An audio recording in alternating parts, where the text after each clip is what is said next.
हिवरे तालुका जत जिल्हा सांगली येथील अशोक कांबळे यांची वीज कामगार पतसंस्थेच्या जत येथील चेअरमनपदी निवड झाल्याबद्दल ग्रामपंचायतीच्या वतीने केला सत्कार।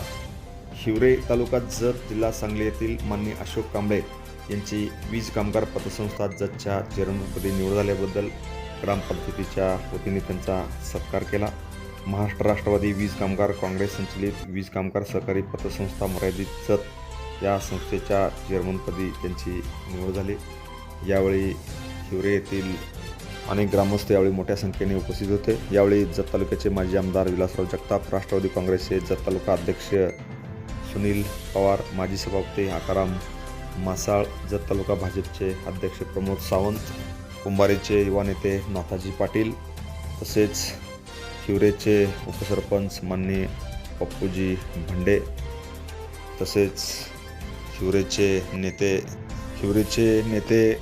श्री शिंदेसाहेब यांच्यासह कासपचे प्राध्यापक बंडू डोंबाळे, अंकलेचे माननीय शंकर वगैरे सर यांच्यासह अनेक मान्यवर यावेळी खास करून उपस्थित होते। Press the bell icon on the YouTube app and never miss another update.